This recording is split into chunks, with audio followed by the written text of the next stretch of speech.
ассалому алайкум тамошобинони азизу арҷуманд, ба таваҷҷӯҳи шумо барномаи иттилоотии ахбор мустақиман аз телевизиони Тоҷикистон.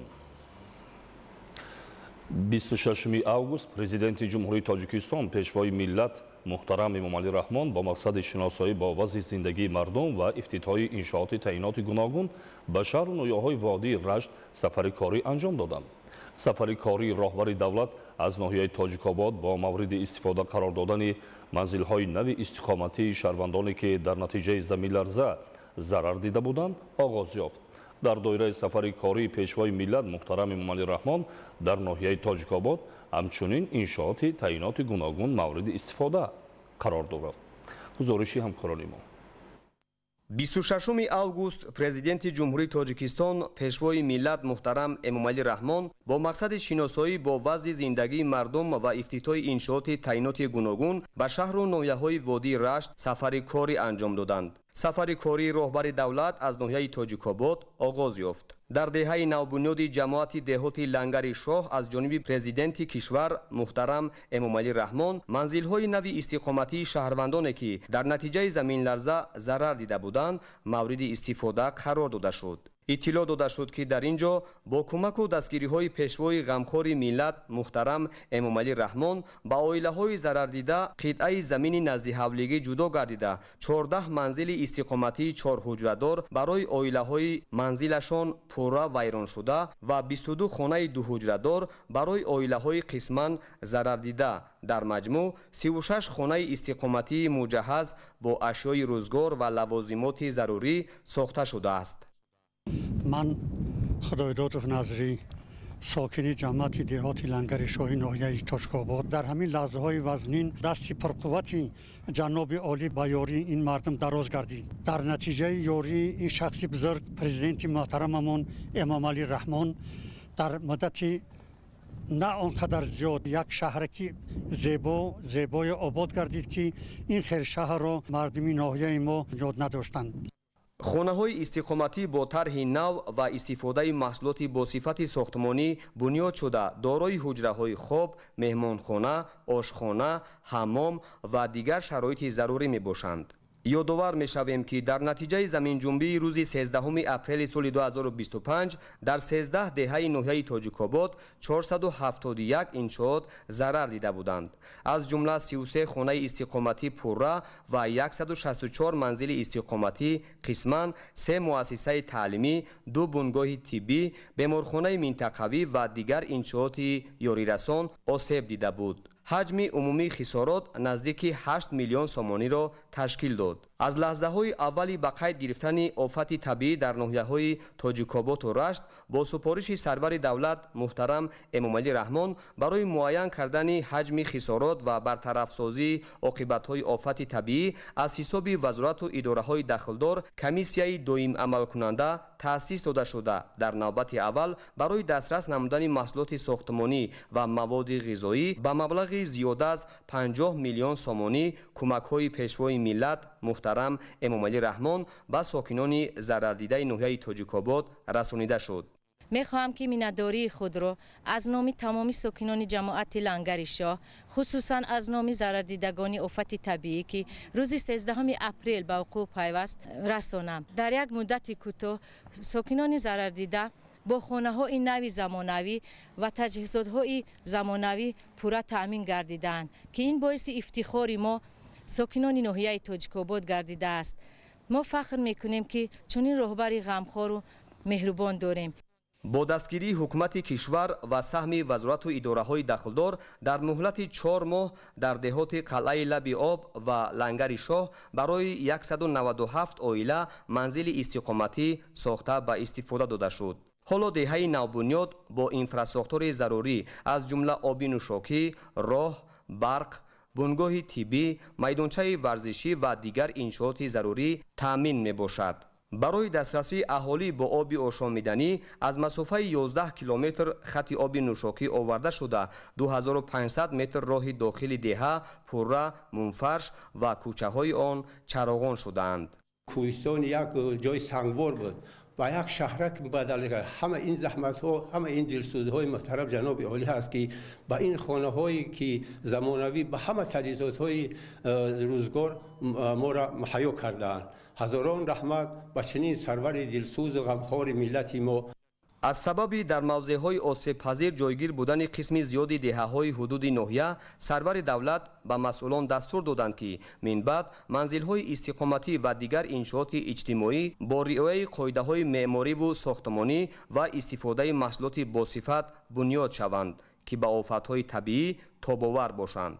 مردم ناحیه تاجیک‌آباد خوب درک نمودند که سرور دولت همان در حقیقت یک شخصیت نادری هستند که در زندگی روزمره و فعالیت کاری شیاری اساسیشان از همه بیشتر به خلق نفع رساندن است.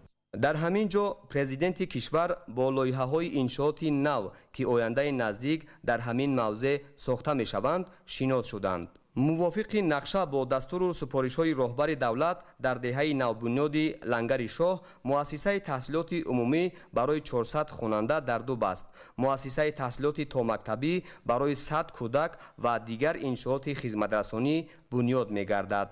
در ناحیه تاجیک‌آباد سرور دولت محترم امامعلی رحمان را رئیس مجلس نمایندگان مجلس عالی جمهوری تاجیکستان فیضعلی ایدیزاده و راهبران وزارت و اداره‌های دخلدار همراهی نمودند. پرزیدنت کشور پس از شناسایی با شرایط منزل‌های نو استقامتی و صحبت صمیمی با ساکنان همزمان 5 انشاءات نو از جمله بناهای مؤسسه تحصیلات میانه عمومی رقم 44 در دهه سفیدمون، بنگاه طبی، خط آب نوشاکی برای 557 خواجگی، مؤسسه کمک اولیه طبی و سانیتری و بنای علاوگی مرکز انکشاف کودک را طریق مجازی مورد استفاده قرار دادند.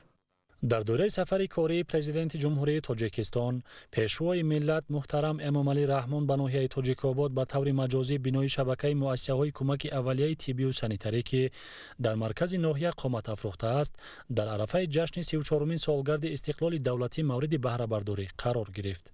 بنای مذکور در پرتو توجه و غمخوری‌های پیشوای ملت محترم امامعلی رحمان نسبت به اهالی در اساس برنامه رشد بر محل انکشاف کودکان در جمهوری تاجیکستان در همکاری با شریکان رشد عبارت از 2 آشیانه و 21 حجره بر هوای کاری ساخته شده است. باید تذکر داد که کمک اولیه طبی و سانیتری یکی از بخش‌های مهم ساحه تندرستی به شمار رفته، سهم آن در تأمین سالمی اهالی مهم و نظر است میباشد. در آشیانه یکم بنا حجره‌های مادر و کودک، بیماری‌های زنانه، قبول بیماران و حجره آسیب شناس جایگیر میباشد. در آشیانه دوم بنا باشد آزمایشگاه مجهز با تجهیزات ضروری، حجره امگذرانی، اولتراسادا، سوزنداروگذرانی، دکتر عصب، طب عائلوی و دیگر حجره‌های کاری موجود میباشند. طبق اطلاع مسئولین شبکه مؤسسه‌های کمک اولیه طبی و سانیتری در ناحیه تاجیک‌آباد از 21 بنگاه طبی، 5 مرکز سلامتی، 1 مرکز ناحیوی، 4 مرکز محلی و 7 مرکز مخصوص گردانیده شده عبارت بوده به اهالی خدمت می‌رساند. شماره کارمندان در این مرکز در عموم 167 نفر را تشکیل داده، از این 21 طبیب میباشد که 8 نفر آنها را زنان تشکیل می‌دهند. ساکنان ناحیه تاجیک‌آباد از افتتاح این انشاءات نو و زمانوی خوشحال گردیده، منتداری خود را به پیشوای محبوب ملت بیان داشتند. مورد به ذکر است که ما سالهای طولانی در شرایط نچندان مساعد فعالیت داشتیم. با توجه خاص و دستگیری به واسطه اساسگزار صلح و وحدت ملی پیشوای ملت پرزیدنت جمهوری تاجیکستان محترم امامعلی رحمان، بنای خوش‌طرح و زمانوی مرکز سلامتی مجهز با همه تجهیزات‌های لازمی ساخته شده مورد بهره برداری قرار گرفت. بنیاد چنین انشاءات به شرایط زمان مساعد می‌تواند در بهتر گردیدن سطح خدمت‌رسانی طبی مساعدت واقعی نماید. جوابانه به غمخوری‌های راهبر عالی کشور، ما طبیبان را لازم است که با دست و دل پاک فعالیت کرده در سالمی ملت سهمگزار باشیم. در دوره سفر کاری پرزیدنت جمهوری تاجیکستان پیشوای ملت محترم امامعلی رحمان به ناحیه تاجیک‌آباد همچنین به طور مجازی خط آب نوشاکی مرکز ناحیه که سرگاه آن در مسافه 7 کیلومتر از موضع‌های کوهدامن سیبستان با قبور پلی اتیلنی قطرش 160 میلیمتر به مرکز ناحیه آورده شده است مورد بهره برداری قرار گرفت. طبق اطلاع مسئولین خط آب نوشاکی در این موضع در دوره همکاری با شریکان رشد از چشمه‌ها برآورده شده 557 نقطه ریزش آب موجود می باشد که اهالی مرکز ناحیه از آن استفاده خواهند برد. در قطعه آب تامین کنی دو خط تقسیمات با گنجایش 200 متر مکعب آب برای تامین سریوقتی اهالی با آب آشامیدنی، نسازهای پرقوت و بلند صفت آبکشی و دیگر تجهیزات ضروری نصب کرده شده طریق حوض ذخیروی تقسیم می‌گردند. به اطلاع مسئولین، ساکنان مرکز ناحیه از سبب نبودن آب تازه آشامیدنی سالیانی زیاد تنقیصی می‌کشیدند. در پرتو دستگیری و تشبس‌های نجیب و سازنده پیشوای ملت محترم امامعلی رحمان جهت تامین اهالی دهات با آب تازه آشامیدنی و پیشگیری از پهنشوی هر گونه بیماری‌های سیرویتی، مشکلات موجوده ساکنان شهرک تاجیک‌آباد برطرف کرده شد و اکنون از آب از جهت اکولوژی تازه استفاده می‌برند. شادی خرسندی ساکنان مرکز ناحیه تاجیک‌آباد به حد خیلی زیاد است، چون که سالهای زیاد مردم ناحیه به آب عمر به سر می‌بردند و به آبی سخت را از سر گذرانیده بودند. بنابراین امروز که با تشبس پرزیدنت جمهوری تاجیکستان، اساسگزار صلح و وحدت، پیشوای ملت آبیاری کرده شدند، دقت همه مردم را به خود جلب کرده ایستادند. بار دیگر من منتداری خود را به اساسگزار صلح و وحدت ملی پرزیدنت جمهوری تاجیکستان بیان میکنم. کارهای ساختمانی در انشاءات مذکور از طرف جمعیت سهامی کشاده وفادار ماه اوگوست سال 2024 آغاز گردیده برای سر وقت و در مهلت معین شده انجام یافتن آن 20 نفر از ساکنان محلی با جای کار و معاش خوب جلب کرده شدند. تامین آب تازه آشامیدنی به ساکنان و حل مشکلات در این سمت جای داشته، ادامه تطبیق تشبس‌های شایان راهبریت دولت و حکومت جمهوری تاجیکستان بوده، آن مرحله به مرحله عملی کرده می شود. همین است که تطبیق 10 ساله بین المللی عمل آب برای رشد استوار برای سالهای 2018-2028 و دیگر تشبس‌های شایسته سطح جهانی پیشوای ملت محترم امامعلی رحمان در مسئله آب و اقلیم همیشه از جانب جامعه جهانی و سازمان‌های با نفوذ بین المللی پشتیبانی می‌یابد. ساکنان ناحیه تاجیک‌آباد به پیشوای ملت محترم امامعلی رحمان منتداری به پایان خویش را ابراز داشتند.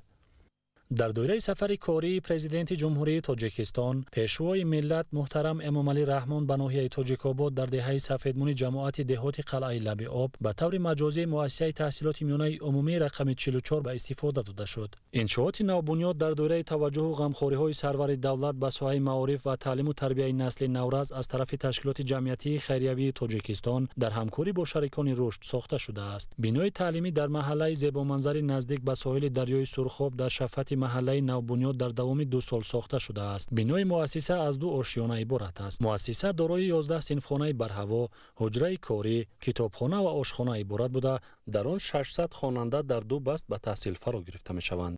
استقلال برای ما جوانان و نورسان در بخت و سعادت را گشاد و راه ما را با آینده درخشان باز کرد.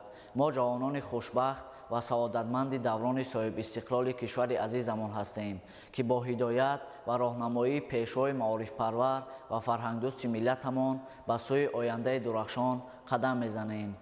ما نهایت خود را خوشبخت حساب میکنیم که در محل ما با تلاش و زحمت‌های پیشوای محترم ملت چنین مکتب زیبا و زمانوی ساخته شده در سال نو تحصیل در خود را برای ما طالب علمان باز میکند. شکر استقلال، شکر صلح و امانی، شکر پیشوای میکنیم که ما را چون فرزند دوست می‌دارد و تمام شرایط را برای زندگی شایسته و تحصیل ما جوانان و نورسان مهیا کرده است. ما نسل زمان استقلال خوشبخت و سرفراز از آنیم که در فضای کامل صلح و ثبات زندگی و تحصیل میکنیم و برای ما تمام شرایط مهیا می باشد.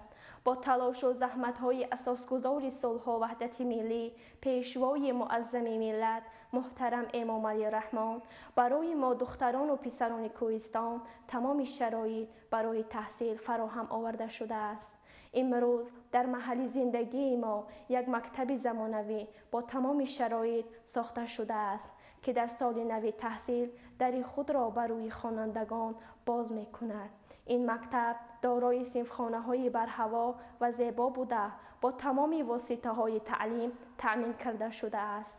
این ما را وادار می کند که به علم و دانش بیشتر توجه کنیم. در المپیادها و آزمون‌های جمهوریوی که از طرف پیشوای ملت راه اندازی شده هر سال برگزار می‌گردند اشتراک فعال داشته باشیم. ما منتداری خود را به پیشوای معظم ملت برای غمخواری‌هایشان در حق ما نورسان می‌رسانیم. افتتاح انشاءات نوی ساحه معارف در ادامه تدبیرهای آبادانی به استقبال جشن 35 سالگی استقلال دولتی و آغاز سال نوی تحصیل برای آموزگاران و خوانندگان و ساکنان این دهه تحفه ارزشمند عنوان گردید. انشاءات با نظرداشت طلبات ساحه، عنصرهای معماری ملی و جوابگو به طلبات زمان معاصر با صفت بلند ساخته شده، صنفخانه و دیگر کابینت‌های فنی با تجهیزات و عیانیت درسی مجهز گردانیده شده با شبکه یگانه گرم‌دهی پیوست میباشد. با مورد بهره برداری قرار گرفتن این انشاءات نوزمانوی، آموزگاران و خوانندگان منتداری صمیمی خویش را به پیشوای ملت بیان داشتند. یک نکته قابل توجه و قید مخصوص است که از طرف پیشوای معظم ملت به ساحه معارف اهمیت جدی داده می شود و ساحه معارف از ساحه‌های کلیدی حکومت جمهوری تاجیکستان عنوان شده است و باعث خوشنودی و خرسندی تمام معارف پروان معارفچیان است که از 1 سپتامبر سال 2025 معاش وظیفه‌ای کارمندان ساحه مکتب معارف 30% بالا برداشته می شود که این باز مردم را یعنی آموزگاران را نسبت به پیشه خود دلگرم می‌کند و آنها با روحیه بالیده به سوی آینده درخشان قدم خواهند زد. ما ساکنان ناحیه تاجیک‌آباد منتداری خود را با اساسگزار صلح و وحدت ملی پیشوای معظم ملت برای دستگیری‌های بی‌دریغشان اظهار می‌کنیم و کوشش می‌کنیم که در اطراف سیاست دوراندیشانه معارف پرورانه و خردمندانه پیشوای معظم ملت سرجم آمده تاجیکستان را باز به قله‌های بلند شکوفایی رسانیم.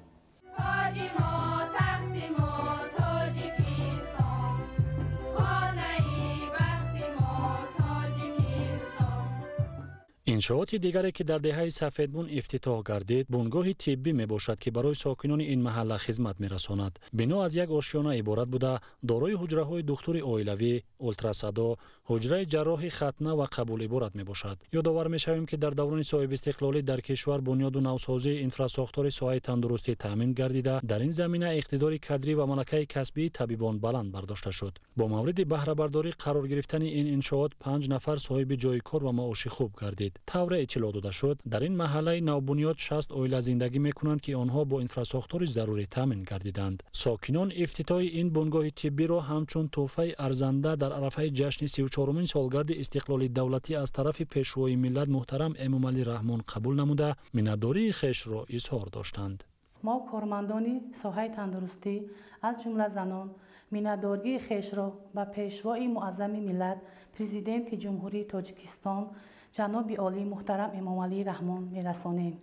چون که ما دختران ناحیه‌های دوردست آرزویی در دانشگاه‌ها تحصیل نمودن را داشتیم و امکان نداشتیم که به دانشگاه‌ها رفته تحصیل نماییم و محض دستگیری پیشوای معظم ملت بود که طبق کوتای پرزیدنتی دختران ناحیه دوردست رفته با اختصاص‌های گوناگون به دانشگاه دولتی طبی تاجیکستان به نام ابوعلی ابن سینا داخل شدیم.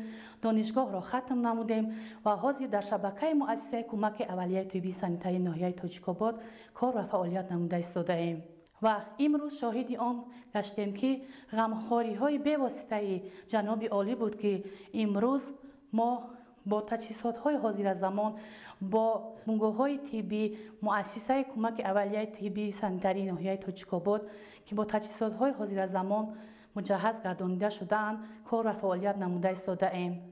با در نظر گرفتن رشد با سرعت علم و تکنولوژی توجه به ساحه معارف بیشتر می‌گردد. این ساحه حیاتاً مهم جامعه زیر توجه دائمی سرور دولت قرار داشته تدبیرهای مهم اندیشیده می‌شود. همین است که در دوره سفر کاری پرزیدنت جمهوری تاجیکستان پیشوای ملت محترم امامعلی رحمان به این ناحیه دوردست در دهه قلعه لب آب بنای علاوگی مؤسسه تحصیلات میانه عمومی رقم 12 که با دستگیری حکومت کشور سهم صاحبکاران برون مرزی و ساکنان محلی با مبلغ 957,000 سامانی ساخته شد و مرکز انکشاف کودکان که در پرتو هدایت‌های پیشوای محبوب ملت در دوره لایحه انکشاف بروقتی کودکان با مقصد گسترش سرمایه انسانی در تاجیکستان و مقامات اجرایی حاکمیت دولتی ناحیه ساخته شده است به طور مجازی به استفاده داده شد. در زیر سیاست خردمندانه اساسگزار صلح و وحدت ملی پیشوای ملت پرزیدنت جمهوری تاجیکستان محترم امامعلی رحمان ساکنان دهه قلعه لب آب بخشیده به 34مین سالگرد استقلالات دولتی و قدوم مبارک اساسگزار صلح و وحدت ملی پیشوای ملت به ناحیه زیبا منظر ما در نزد مؤسسه بنای دو آشیانه عبارت از 6 صنفخانه барои 284 нафар ҷои нишаст ба истифода дода шуд. дар иншооти наву замонавӣ барои инкишофи зеҳнии кӯдакон, аз худ кардани донишҳои замонавӣ ва машғул шудани онҳо ба бозиҳои гуногуни шавқовар шароити хуб фароҳам оварда шудааст. бояд тазаккур дод ки дар дораи ин лоиҳа то имрӯз дар ноҳияи Тоҷикобод 12 маркази рушди кӯдакон бунёд шуда, сохтмони 14 иншооти дигар идома дорад. бунёди биноҳои нав, ворид намудани технологияи муосир барои омӯзиш ва дигар тадбирҳои андешидаи ҳукумати кишвар ба таъмини имрӯзу фардои босаодати насли наврас равона гардидааст. дар дораи сафари кории президенти ҷумҳурии Тоҷикистон, пешвои миллат муҳтарам Эмомалӣ Раҳмон ба ноҳияи Тоҷикобод бо иштироки намояндагони ҳукумати ҷумҳурии Тоҷикистон ва масъулини ноҳия бинои нави маъмурии нозироти андоз дар ноҳияи Тоҷикобод мавриди истифода қарор дода шуд. иншооти навбунёд аз ду ошёна ва таххона иборат буда, дар ошёнаи якум ҳуҷраи хизматрасонӣ ба андозсупорандагон ва машварат бо шаҳрвандон ҷойгир мебошад. ошёнаи дуюм аз маҷлисгоҳ бо 40 ҷойи нишаст ва дигар ҳуҷраҳои ёрирасон иборат аст. бинои нозироти андоз дар ноҳияи Тоҷикобод дар доираи тадбирҳои созандагӣ ба истиқболи ҷашни 35-солагии истиқлоли давлатии ҷумҳурии Тоҷикистон бунёд гардида, дар он барои 14 корманди соҳа шароити хуби кору хизматрасонӣ фароҳам оварда шудааст. шахсони воқеию ҳуқуқӣ, соҳибкорони инфиродӣ ва андозсупорандагон минбаъд метавонанд аз шароити мусоид истифода намуда, ниёзҳои худро сари вақт бароварда созанд. дар бинои тозабунёд 9 ҳуҷраи корӣ мавҷуд мебошад ки ҳар яки он бо мизу курсӣ ва таҷҳизоти муосир муҷаҳҳаз карда шудааст. насби дастгоҳу таҷҳизоти нав ва барномаҳои муосири соҳавӣ имкон медиҳад ки шаффофияти фаъолияти нозироти андоз дар муносибат бо андозсупорандагон таъмин карда шуда, бо сарфаи вақт пешниҳоду гирифтани маълумот оид ба фаъолияти молиявию ӯҳдадориҳои андозсупорӣ анҷом дода шавад. ҳамзамон соҳибкорон имкон пайдо намуданд ки бо истифода аз шабакаи интернет эъломияҳои худро ба тариқи электронӣ пешниҳод намоянд ва аз санадҳои меъёрию қонунгузории андоз шинос шаванд. кормандони нозироти андоз дар ноҳияи Тоҷикобод ба президенти ҷумҳурии Тоҷикистон муҳтарам Эмомалӣ Раҳмон барои таваҷҷуҳ ва дастгириҳои ҳамешагиашон изҳори миннатдорӣ баён карда, бинои навбунёдро дар арафаи ҷашни 34-умин солгарди истиқлоли давлатӣ ҳамчун тӯҳфаи арзишманди ҳукумати ҷумҳурии Тоҷикистон арзёбӣ намуданд. аз фурсати муносиб истифода намуда миннатдории худро ба асосгузори сулҳу ваҳдати миллӣ пешвои миллат муҳтарам ҷаноби олӣ Эмомалӣ Раҳмон мерасонам ки барои мо кормандон чунин бино бо тамоми шарту шароитҳои замонавӣ ҷавобгӯ сохта ба истифода додаанд. мо кормандони нозироти андоз дар ноҳияи Тоҷикобод бо шукргузорӣ аз фазои суботу оромӣ ва пешрафти рӯзафзуни ватани азизамон кӯшиш менамоем ки вазифаҳои худро бо сифати баланд иҷро намоем. дар арафаи ҷашни 34-умин солгарди истиқлолияти давлатии ҷумҳурии Тоҷикистон кормандони мо соҳиби бинои хуштарҳу замонавӣ гардиданд. ҳамаи ин аз сиёсати ободкоронаи пешвои муаззами миллат президенти ҷумҳурии Тоҷикистон муҳтарам Эмомалӣ Раҳмон дар роҳи рушди кишвар ва ҳамзамон таваҷҷӯҳи хоса ба пешрафти ноҳияҳои дурдасти Кӯҳистон шаҳодат медиҳад. ҷавобан ба ин ғамхориҳо ва ободкориҳо мо кормандони соҳаи андоз вазифа ва ӯҳдадориҳое ки дар зиммаамон гузошта мешаванд ба нишондиҳандаҳои баланд иҷро намуда, хизматрасониро ба шаҳрвандон ва андозпорандагон беҳтар намуда дар ғанӣ гардондани буҷети ноҳия саҳми назарраси худро гузорем. инчунин дар дораи сафари кории пешвои миллат муҳтарам Эмомалӣ Раҳмон ба ноҳияи Тоҷикобод бо иштироки намояндагони ҳукумати ҷумҳурии Тоҷикистон ва масъулини мақомоти иҷроияи ҳокимияти давлатӣ бинои нави беморхонаи минтақавии рақами 3 дар деҳаи Лангари Шоҳ ки дар натиҷаи заминларзаи рӯзи 13 апрел хароб гардида буд ба истифода дода шуд. иншооти мазкур дар арафаи 34-умин солгарди истиқлоли давлатӣ дар партави дастуру ҳидоятҳои инсонпарваронаи сарвари давлат муҳтарам Эмомалӣ Раҳмон ҳамчун тӯҳфаи арзишманд ба сокинон тақдим карда шуд. хонаи минтақавӣ бо таҷҳизоти наву замонавии соҳа муҷаҳҳаз гардонида шуда, бо 25 кати хоб баҳри бистарнамоии беморон шароити хуб фароҳам оварда шудааст. иншоот дорои ҳуҷраҳои зарурӣ, аз ҷумла ҳуҷраҳои пеш аз таваллуд, баъд аз таваллуд, интенсивӣ, сӯзандору-гузаронӣ, эмгузаронӣ, ташхиси ултрасадо, бистарии беморон, муоинаи занона ва дигар ҳуҷраҳои ёрирасон иборат мебошад. ҳамчунин беморхона бо муосиртарин таҷҳизоти сабти барқии дил, ултрасадо, оксигенераторҳо, дастгоҳи ҳозиразамони нафасдиҳии сипап барои кӯдакон ва навзодон, катҳои реаниматсионӣ ва функсионалӣ насб гардидааст. бо мавриди баҳрабардорӣ қарор гирифтани беморхонаи минтақавӣ, минбаъд сокинон имкон доранд дар деҳаи худ аз хизматрасонии сатҳи баланд ва шароити фароҳамшуда баҳраманд гарданд. табибон аз шароити фароҳамшуда ва дастгирии ҳукумати кишвар дар фазои сулҳу оромӣ ба роҳбари давлат муҳтарам Эмомалӣ Раҳмон миннатдорӣ баён намуданд. миннатдории худро ба пешвои миллат محترم امام علی رحمان میرسانیم که طبیبان جماعت دهات لنگرشاه صاحب چنین یک بینای بر هوا و تامین بوده با تمام تجهیزات حاضر زمان گشتیم و در جواب این صادقانه باز به مردم و خلق خود خدمت میکنیم. بنگاه طبی در محله نوبنیاد نزدیک دهه سبززار که در دوره سفر کاری پیشوای ملت محترم امام علی رحمان به ناحیه تاجیک‌آباد با اشتراک نمایندگان حکومت جمهوری تاجیکستان و مسئولین مقامات اجرایی حاکمیت دولتی ناحیه مورد بهره برداری قرار گرفت. از 3 حجره عبارت بوده با تجهیزات ضروری طبی مجهز گردانیده شده است. انشاءات مذکور در پرتو غمخوری‌های رهبر دولت نسبت به اهالی از آفت طبیعی ضرر دیده این دهه دوردست با مبلغ‌گذاری حکومت جمهوری تاجیکستان بنیاد گردیده است. حفظ سلامتی جامعه و در این زمینه اینفراستراکتور ضروری در ساحه تندرستی کشور یکی از سمت‌های اساسی دولتی معنیداد می‌گردد. همین است که در دوام سفر کاری اساسگزار صلح و وحدت ملی پیشوای ملت محترم امام علی رحمان ما کارمندان شبکه کمک اولیه طبی سانیتری در ناحیه تاجیک‌آباد صاحب بینای نو و زمانوی گردیدیم. ما مینداری خود را به پیشوای معظم ملت از نام تمام کارمندان ساحه تندرستی میرسانیم.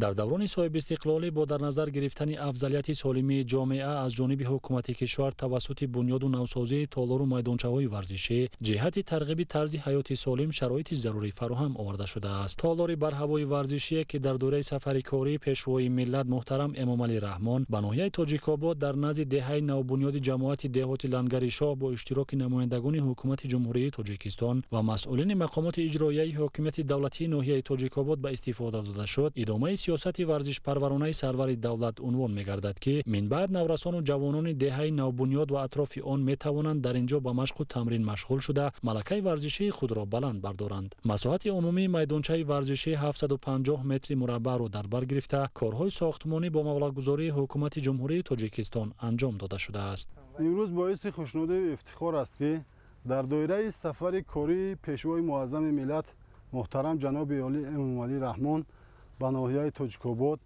در محله نوبنیاد جماعت دهات لنگرشاه ناحیه یک میدانچه ورزشی زمانوی ساخته به استفاده داده شد که جوانان و نورسان ناحیه را میباید از این امکانیت‌های اجتماعی حکومت جمهوری تاجیکستان ثمرناک استفاده نموده همچون جوانان خودآگاه و خویشتن‌شناس و وطندوست به اویا رسند و در مسابقه‌های سطح منطقه جمهوری و بین المللی اشتراک کرده پرچم دولتی جمهوری تاجیکستان را بلند بردارند. با استفاده دادن میدانچه‌های ورزشی و در این زمینه بهتر نمودن اینفراستراکتور برای مشق بدن امکان فراهم آورد که جوانان از شرایط زمانوی ساحه برخوردار شوند. رشد ساحه‌های اجتماعی و اقتصادی و تامین زندگی شایسته برای مردم از هدف‌های محوری محسوب یافته در این سمت از جانب حکومت کشور تدبیرهای ضروری عملی کرده می‌شود. در نتیجه تدبیراندیشی‌های حکومت جمهوری تاجیکستان به خصوص راهنمایی، دستگیری و اقدام و تشبس‌های پرزیدنت جمهوری تاجیکستان پیشوای ملت محترم امام علی رحمان ناحیه تاجیک‌آباد در قطار دیگر شهر و ناحیه‌های کشور به طور نظررس رشد نموده برای ساکنانش شرایط خوبی کاری و خدمترسانی فراهم آورده شد. روز تا روز ناحیه پیشرفت و شکوفان گردیده ایستاده است و مردم ناحیه امروز با درک مسئولیت بلند به خاطر آباد و زیبا گردانیدن ناحیه عزیزمان امروز زحمت و تلاش ها می‌ورزند. شروع از سال 1997 طبق فرمان پرزیدنت جمهوری تاجیکستان بابت تاسیس دادن کوتای پرزیدنتی به دختران دوردست کوهستانی که امروز در ناحیه تاجیک‌آباد تمام زنای سطح راهبری کننده طبق کوتای پرزیدنتی دانشگاه و دانشکده‌های عالی را ختم نمودند. امروز در ناحیه در تمام سمت‌های خواجگی خلق ناحیه برابر مردم کار و فعالیت نموده ایستادند. این اقدام نجیبانه که سرور دولت برای پیشرفت و شکوفایی و رو به ترقی آوردن حیات فعالیت هر یک زن بانوی ناحیه تاجیک‌آباد این دستگیری به واسطه سرور دولت بود که طبق کوتای پرزیدنتی جمهوری تاجیکستان زنان و بانوان تحصیل نمودند و در ناحیه کار و فعالیت نموده ایستادند. ноҳияи тоҷикобод аз 5 шаҳраку деҳот иборат аст ва 54400 нафар аҳолӣ дорад. мақомоти иҷроияи ҳокимияти давлатии ноҳия, сокинон ва соҳибкорон бо ҷонибдорӣ аз сиёсати созандаи пешвои миллат муҳтарам Эмомалӣ Раҳмон тадбирҳои ободониро дар марказ ва деҳоти ноҳия вусъат дода сол то сол дастовардҳоро дар тамоми соҳаҳо зиёд мегардонанд. солҳои пеш ноҳияи тоҷикобод ба мисли як деҳаи аз назарҳо дурафтода буд ва имрӯз тавассути сохта ба истифода додани иншоотҳои таъиноти гуногун ноҳияи тоҷикобод ба як шаҳраки зебо мубаддал гаштааст. қайд кардан ба маврид аст ки дар асоси дастуру супоришҳо ва ҳидоятҳои созандаи пешвои муаззами миллат мардуми ноҳияи тоҷикобод ин сиёсатро пайравӣ намуда ҳар яке онҳо ба истифодаи самараноки қитъаҳои замин бунёди иншоотҳои таъиноти гуногун машғуланд ва ба ин васила рӯз то рӯз мо эҳсос карда истодаем ки сатҳу сифати зиндагии мардум хубтару беҳтар гардида истодааст. дар ноҳияи тоҷикобод ба истиқболи ҷашни пурифтихори миллӣ 35-солагии истиқлоли давлатӣ биноҳои замонавии маъмуриву истиқоматӣ, мактабу кӯдакистонҳо, беморхона, боғҳои фарҳангиву фароғатӣ, варзишгоҳ, гулгаштҳо ва роҳу пул бунёд гардиданд ки ҳамаи ин барои таъмини зиндагии босаодати сокинон равона гардидааст.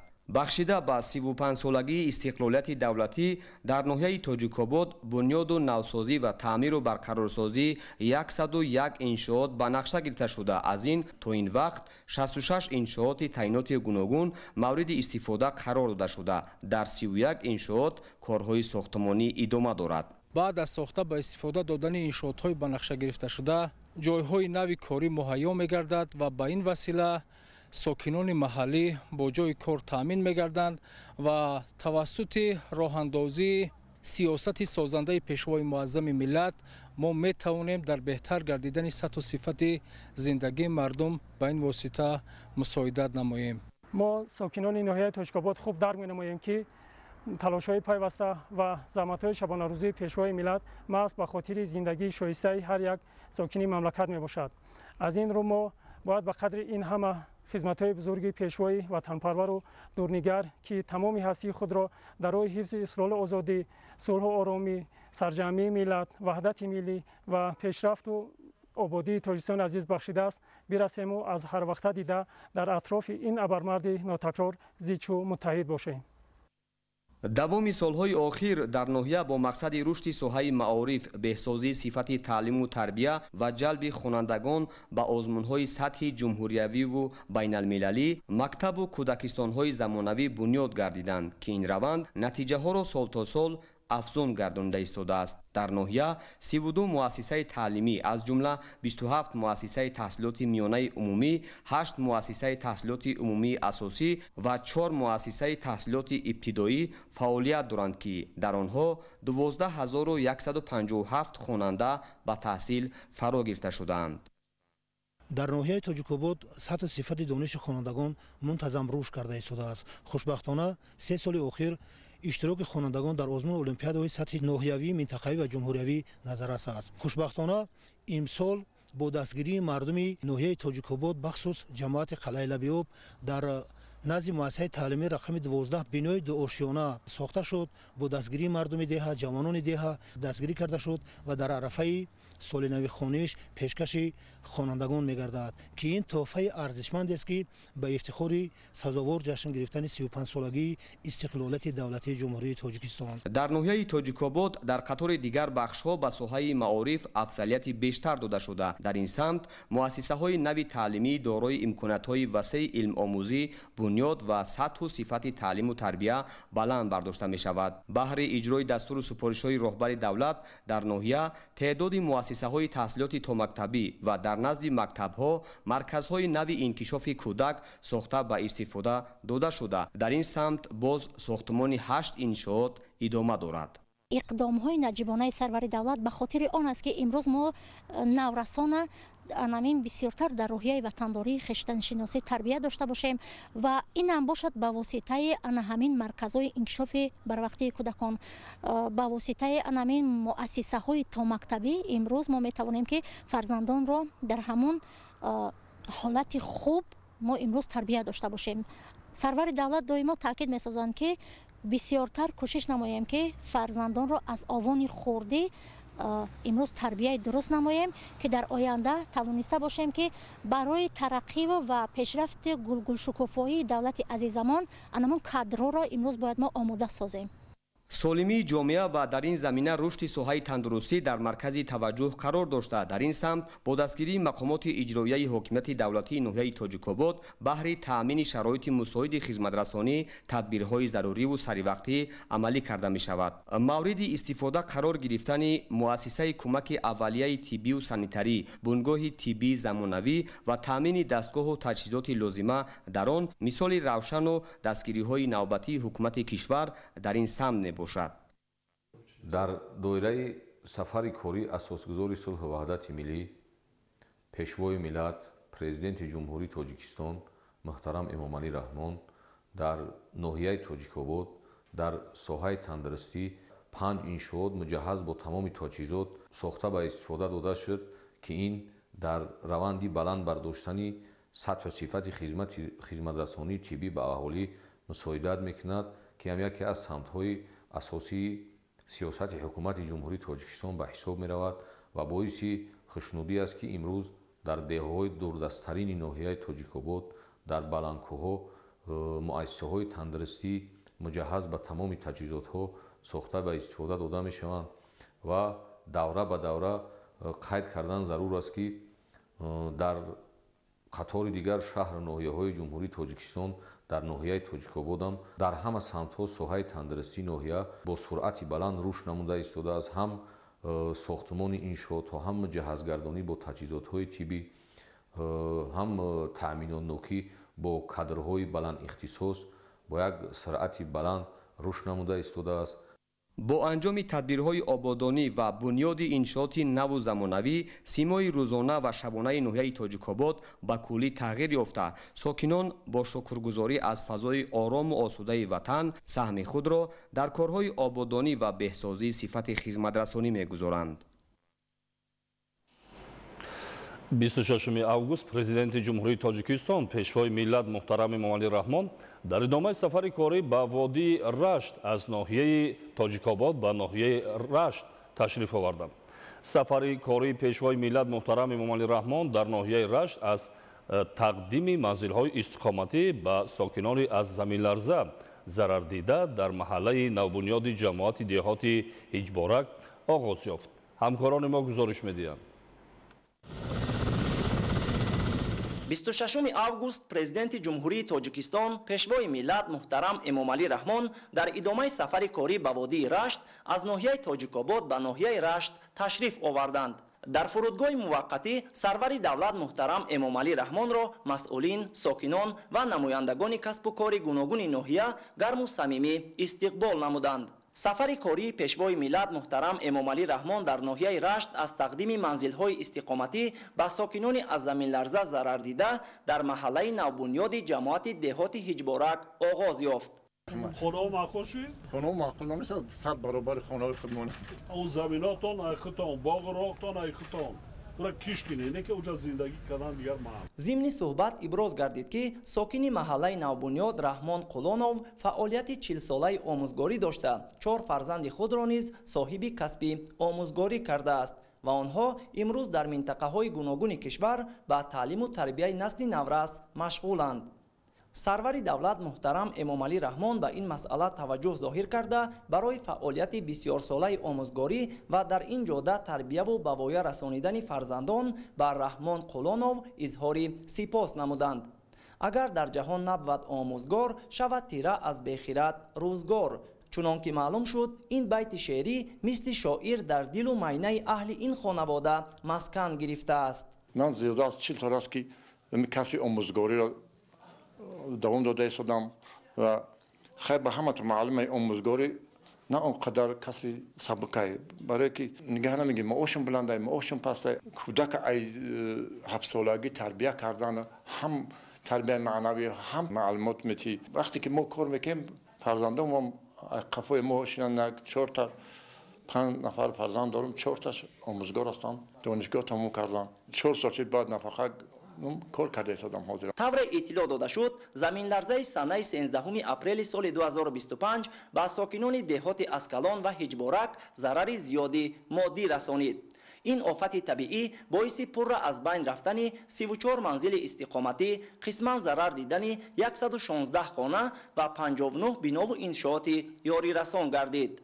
با دستور بواسطه سرور دولت محترم امامعلی رحمان گروه کاری فوری تأسیس یافته کارهای برطرفسازی عاقبت‌های زمین لرزه، کوچانیدن ساکنان به مکان بی‌خوف، تأمین کردن آنها با منزل‌های موقتی، لوازمات روزگار، مواد غذایی و بنیاد منزل‌های نوی استقامتی به راه مانده شد. در مهلت کوتاه تحت سیاست رعیت پرورانه پیشوای ملت محترم امامعلی رحمان برای با منزل استقامتی تأمین کردن ساکنان از زمین لرزه ضرر دیده در یکی از موضع‌های مناسب و زیبای جماعت دهات هجبارک محله نوی استقامتی مانند به شهرک بنیاد گردید. با سپاسگزاری انسان پرورانه پیشوای ملت محترم امامعلی رحمان گفتنیم که سرجمی مردم و وزارت و کمیته ها در برطرفسازی عاقبت‌های زمین‌لرزه رخ داده بار دیگر ثابت ساخت که حکومت مملکت هیچگاه مردم خود را در یگان لحظه دشوار تنها نمی‌ماند.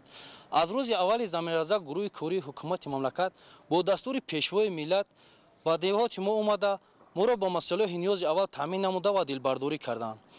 بنیاد خانه‌های زمانوی در مهلت کوتاه از سیاست وحدت آفرین پیشوای ملت گواهی می‌دهد.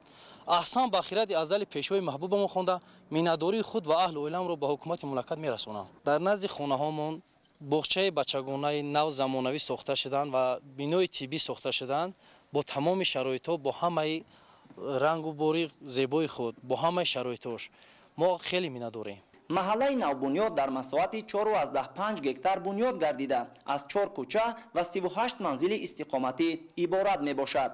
منزل ها در مساحت 801 زمین با طرح زیبا و معاصر ساخته شده از 4 حجره استقامتی، آشخانه و دیگر انشاءات یاری رسان عبارتند و با تمام لوازمات روزگار تامین شدند. من عزیزه عالم یک مادر خوشبخت هستم که در دوران صاحب استقلالی کشوری عزیز در دولت پاینده پیشوای معظم ملت همراه فرزندان در آغوش این دیار زیبا آسوده و آزاد خوشبخت و سعادتمند عمر به سر میبرم. زمین لرزه بالای ما آمده ابتدا خیلی گران و ناامید کننده بود، اما ما درک کردیم که بی کس و بی صاحب نیستیم. این غمخواری های پدرانه پیشوای معظم ملت محترم امامعلی رحمان ما را وادار می نماید که به قدر پیشوای رعیت پرور دولت آزاد و آباد رسیم و تمام قوه و تواناییمان را پی آبادی دیارمان و فرزندانمان صرف نماییم. ابتدا خانه هایی که در ما بودند، ما در یک دهه دوردست بودیم، اما خانه های ما همه از لای و گل بود. خانه های فرسوده قدیمه بود. اما امروز با تلاش های محترم پیشوای ملت چنانه که شما دیده ایستاده ما صاحب خانه های برهوای زمانوی شدیم که حتی آرزوی این را نداشتیم که در آینده صاحب چنین خانه ها می شویم. ما مینداری خود را و پیشوای معظم ملت محترم جناب عالی می رسانیم. برای تامین کردن محله با اینفراساختور ضروری، منزل‌ها با آب تازه نوشاکی و آب پالیزی برای استفاده قطعه‌های نزد حولگی و خط برق تامین بوده. همه خانه‌های استقامتی نوبنیاد، مکتب، مؤسسه تحصیلات تا مکتبی و بنگاه طبی با تکنولوژی معاصر ژاپن با اینترنت بلند سرعت، تلفن خانگی و زیاده از 350 کانال داخلی و خارجی توسط خط نوری تامین گردیده است. مسافه نزدیک به 2 کیلومتر راههای ماشینگرد، مومفرش و سبزکاری شدند. همزمان در محله مؤسسه تحصیلات تا مکتبی، بنگاه طبی و میدانچه مشق و تمرین بنیاد شده است. ساکنان از آفت طبیعی ضرر دیده که امروز با اشتراک به واسطه پیشوای ملت محترم امامعلی رحمان صاحب منزل‌های نوی استقامتی گردیدند، محبت و صمیمیت خاص خود را به سرور دولت بیان کردند. روز 13 اپریل سال جاری صبحگاهان زمین تکان خورده از کوه‌ها گرد و چنگ بلند شدند. مردم سرسان و حیران بودند. خانه‌های استقامتی دهه ما و ایران و ولنگار شدند. شکر که زنده ماندیم و به تعلقات داده نشدیم، چون که میدونستیم پیشوای غمخوار داریم. با دستور رهبر دولت گروه کاری حکومت جمهوری تاجیکستان به دهه ما آمده مردم را دلبرداری کردند و با محصولات نیاز اول تامین نمودند. خیلی که امروز میبینید برای ما در یک مدت کوتاه خانه‌های بسیار زیبای زمانوی ساخته به استفاده دادند که با تمام تجهیزات تامین میباشند و داشتن چنین خانه ها را آرزو می کردیم. مینداری خود را به پیشوای معظم ملت حکومت جمهوری تاجیکستان می رسانیم. کوشش می کنیم که تا جان در رمق داریم بهر آبادی و سرسبزی وطن عزیزمان خدمت کنیم. در همین جا پرزیدنت کشور محترم امامعلی رحمان به طور فاصلوی بینای نوی جماعت دهات هجبارک و بینای علاوگی تعلیمی در نزد مؤسسه تحصیلات میانه عمومی 53 را مورد استفاده قرار دادند. هر دو انشاءات با مقصد بهتر نمودن فعالیت کارمندان جماعت و روند تعلیم و تربیت نسل نورس در ادامه کارهای سازندگی و استقبال جشن 35 سالگی استقلال دولتی از حساب مبلغ‌های بودجه و سهم ساکنان بنیاد گردیدند. بینای نوی جماعت از 2 آشیانه عبارت بوده دارای تالار مجلس با 84 جای و 8 حجره کاری مجهز با تجهیزات لازمه می باشد. بینای علاوگی تعلیمی باشد از 2 آشیانه، 12 صنفخانه و 3 حجره کاری عبارت بوده برای تحصیل 720 خواننده در 2 بست پیش بینی شده است. ضمن تقدیم منزل‌های نوی استقامتی سرور دولت محترم امامعلی رحمان با طرح معماری بناها، صفت کارهای ساختمانی و شرایط فراهم گردیده زیست بهای بلند داده تاکید کردند که تامین روزگار آسایشته شهروندان در اولویت سیاست حکومت جمهوری تاجیکستان قرار دارد. در ناحیه رشت سرور دولت محترم امامعلی رحمان را رئیس مجلس نمایندگان مجلس عالی جمهوری تاجیکستان فیضعلی ایدیزاده و راهبران وزارت و اداره‌های دخلدار همراهی نمودند. 26 август президенти ҷумҳурии тоҷикистон пешвои миллат муҳтарам эмомалӣ раҳмон дар маҳаллаи навбунёди деҳоти иҷбораки ноҳияи рашт муассисаи таҳсилоти томактабии зарангакро мавриди истифода қарор доданд. гузориши исмоили соҳибназариён. 26 август президенти ҷумҳурии тоҷикистон пешвои миллат муҳтарам эмомалӣ раҳмон дар маҳаллаи навбунёди деҳоти ҳиҷбораки ноҳияи рашт муассисаи таҳсилоти томактабии зарангакро мавриди истифода қарор доданд. иттилоъ дода шуд ки муассисаи нави таҳсилоти томактабӣ дар заминаи бунёди маҳаллаи нави истиқоматӣ барои сокинони аз заминларза зарардида сохта шуда дар он асосан фарзандони ин маҳал ба зинаи аввали таҳсил фаро гирифта мешаванд. бинои нави соҳаи маориф бо тарҳи муосир ва мувофиқи завқи кӯдакон сохта шудааст. он барои фаро гирифтани 50 тарбиятгиранда пешбинӣ гардидааст.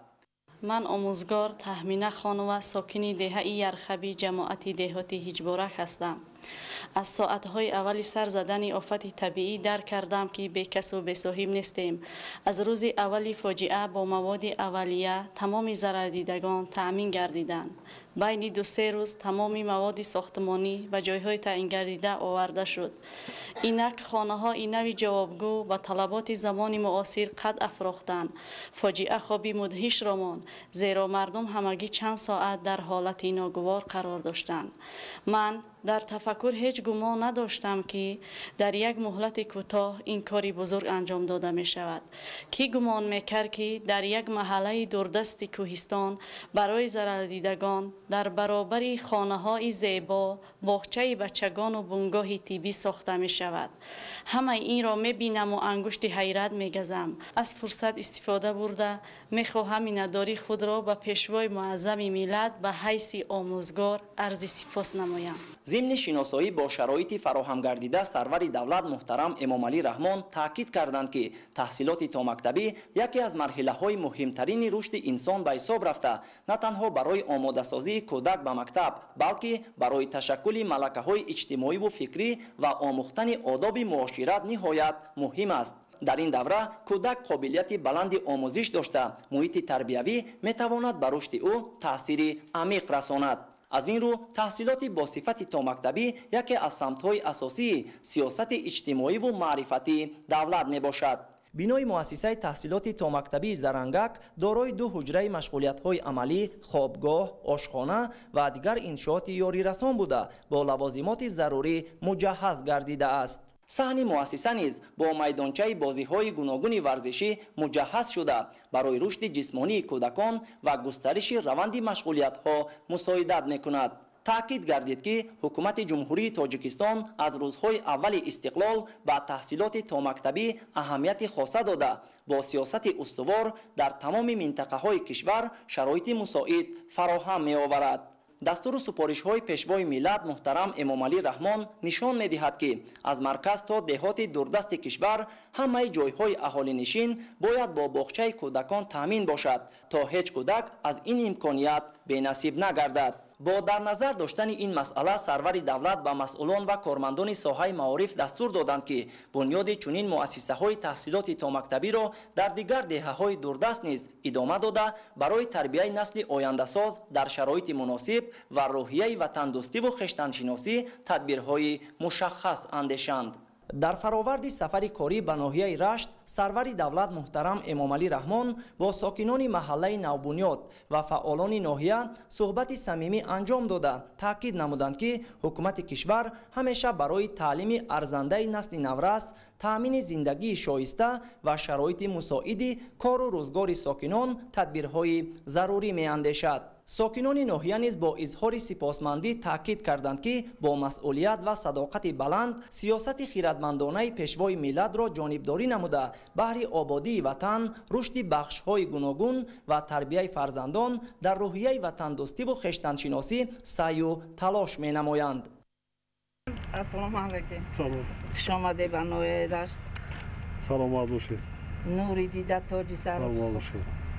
سلامت باشید. خوشبخت باشید. برای میندارگی پیش خدمت از نامی همه مادرای ناحیه رشت که ما را در روز سختی دستگیری کرد. ما امید نداشتیم که خونه‌های حاضر زمان در درایه ما خونه خستم ضرر بیاوز. البته همه مینداریم. ما ساکنان ناحیه رشت میندارگی خودمون بس شما میرسونیم که همیشه دستگیری مینی الها 100 سالت کنه و سر ما پیران سالان و معیوبان به کسان سویبون سر ما باشه دایم دنیا دولتدار باشی سلامت باشی اله امری درازی با برکت بینی هر یک انسان قدری چه خودش بکنه در قدری تو صدقه در خاک پاک خوش اومدی نوری دیده شعرات را نگاه میکنم مادرم با یادم میآید پیش نظرم خدمتی که مادر میکند پدرم بزرگ است قبلگاه حساب میشود لیکن مادر بسیار عزیز است انسان هم به دنیا بود اگر مادر نمیشید ما نبودیم هزار رحمت به اون مادره که مادر تولد کرد به این باید رسون سلام یک جان تشکر شما دی بانوی سلامت باشید خوشبخت باشید کار کرده ای زحمت کشیده ای معلوم است سلامت باشید یک جان تشکر در دوره سفر کاری پرزیدنت جمهوری تاجیکستان پیشوای ملت محترم امامعلی رحمان در ناحیه رشت با اشتراک نمایندگان حکومت جمهوری تاجیکستان در دهه قلایچک جماعت دهات هیچبارک ناحیه رشت بینای ایلاوگی مؤسسه تحصیلات ابتدایی رقم 108 که از جانب دانشگاه ملی تاجیکستان بنیاد گردیده است افتتاح گردید. مؤسسه تحصیلات ابتدایی رقم 108 دارای 4 صنفخانه برهوا بوده برای زیاده از 30 خواننده پیش بینی شده است. افتتاح و بنیاد بینای ایلاوگی تعلیمی ساحه معارف و به تعلیم و تربیت فرا گرفتن نسل نورس از اقدام‌های سازنده حکومت جمهوری تاجیکستان در دهه‌های دوردست کشور ارزیابی می‌گردد. این اقدام سازنده ادامه تدبیرهای آبادانی به استقبال جشن 35 سالگی استقلال دولتی و آغاز سال نو تحصیل برای آموزگاران و خوانندگان و ساکنان این دهه دوردست کشور تحفه ارزشمند ارزیابی می‌گردد. مؤسسه تحصیلات میانه عمومی رقم 108 با تجهیزات و عیانیات درسی مجهز گردانیده شده است. اینچنین برای انکشاف ذهنی کودکان از خود کردن دانش‌های زمانوی و مشغول شدن آنها به بازی‌های گوناگون شوق‌آور نیز شرایط خوب فراهم گردیده است. инчунин дар доираи сафари кории президенти ҷумҳурии тоҷикистон пешвои миллат муҳтарам эмомалӣ раҳмон ба ноҳияи рашт бо иштироки намояндагони ҳукумати ҷумҳурии тоҷикистон баъди таъмиру навсозӣ дар деҳаи нимичи ҷамоати деҳоти ҷафр муассисаи таҳсилоти томактабӣ мавриди истифодабарӣ қарор дода шуд. баробари ифтитоҳи муассисаи томактабӣ 12 нафар мураббиён бо ҷои кор таъмин гардиданд. муассисаи таҳсилоти томактабӣ барои 60 кӯдак дар як баст пешбинӣ гардидааст. муассисаҳои томактабӣ дар аснои нақшишорабиниҳои мақомоти иҷроияи ҳокимияти давлатии ноҳия ба муносибати таҷлили бошукӯҳи ҷашни 35-солагии истиқлоли давлатӣ бо саҳми соҳибкорони маҳаллӣ ва шахсони саховатпеша бо тарҳи замонавӣ таъмиру навсозӣ гардидааст. дар муассиса тамоми шароити мусоиди таълим барои омӯзиш, машғулият ва бозиҳои гуногуни амалию зеҳнии кӯдакон фароҳам оварда шудааст. бунёд ва таъмиру навсозӣ гардидани муассисаҳои томактабӣ дар қаламрави кишвар дар доираи таваҷҷӯҳу ғамхориҳои роҳбари давлат ба соҳаи маориф ва ба таълиму тарбия фаро гирифтани кӯдакону хурдсолон дар роҳияи худшиносиву ватандӯстиву ватанпарастӣ аз иқдомҳои созандаи ҳукумати кишвар унвон мегардад. дар доираи сафари кории президенти ҷумҳурии тоҷикистон пешвои миллат муҳтарам эмомалӣ раҳмон дар деҳаи бедаки деҳоти навободи ноҳияи рашт бо иштироки намояндагони ҳукумати ҷумҳурии тоҷикистон толори варзишӣ ифтитоҳ гардид. тӯли 8 солаш ки ман дар мактаби варзиши ноҳияи рашт мураббӣ гӯштани зудо мебошам. мақсад аз ифтитоҳ намудани ин толор ба машқу тамрин фаро гирифтани наврасон ва ҷавонон мебошад. 50 нафар шогирдони худро дар инҷо машқу тамрин медиҳам. ин ба шарофати истиқлолияти давлати ҷумҳурии тоҷикистон аст. иншооти варзишӣ ба истиқболи сазовори ҷашни бузурги миллӣ 35-солагии истиқлоли давлатӣ ҷумҳурии тоҷикистон бунёд гардида, дар он инфрасохтор барои ба машқу тамрин фаро гирифтани наврасони варзишгар дар самти варзиши ҷудо ва дӯстдорони варзиш шароит фароҳам гардидааст. ман моҳи июн ки дар хуҷанд мусобиқаи ҷумҳуриявӣ баргузор гардид дар ҷумҳурии тоҷикистон, ман дар он ҷо сазовори ҷои дуюм шудам. миннатдории худро ба пешвои муаззами миллат мерасонам. мо ҷавонон тамрин намуда парчами ҷумҳурии тоҷикистонро дар дигар давлатҳо баланд бардорем. толори варзишии навбунёд дар масоҳати умумӣ 288 метри мураббаъ бо ҷалби бинокорони маҳаллӣ бунёд гардидааст. иқдоми бунёди толорҳои барҳавои варзишӣ дар ноҳияи рашт идомаи мантиқии сиёсати варзишпарваронаи ҳукумати кишвар унвон мегардад. бояд гуфт ки дар самти рушди соҳаи варзиш ва амалинамоии барномаву стратегияҳои давлатӣ дар тамоми минтақаҳои дурдасти кишвар ва ноҳияи рашт ин иқдоми созанда бо маром идома дорад. саҳми варзишгарони ноҳияи рашт дар рушди соҳа ва муаррифии давлату миллат дар арсаи ҷаҳонӣ аст. дар мусобиқаи ҷумҳуриявӣ 5 ҳарифи худамро зада ва дар он ду ҷо якум шудем. мо хурсанд ҳастем ки ҳамин толори варзиширо барои мо бунёд намуданд ва мо дар оянда орзу дорем ки парчамбардори тоҷикистон шавем. инчунин худи имрӯз дар деҳаи кулобаи ҷамоати деҳоти қалъаи сурх бо иштироки намояндагони ҳукумати ҷумҳурии тоҷикистон майдончаи барҳавои варзишӣ барои бозии футбол ба истифода дода шуд. майдончаи варзишии бозии футбол дар масоҳати 800 метри мураббаъ бо ҷалби бинокорони маҳаллӣ бунёд гардидааст.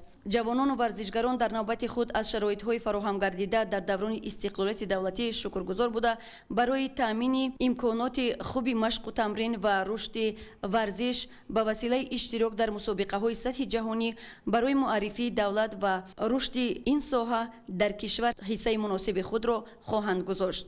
боиси ифтихор аст ки дар доираи сафари пешвои муаззами миллат дар ноҳияи рашт майдончаҳои варзишӣ ва толори варзишӣ мавриди истифода қарор дода шуд.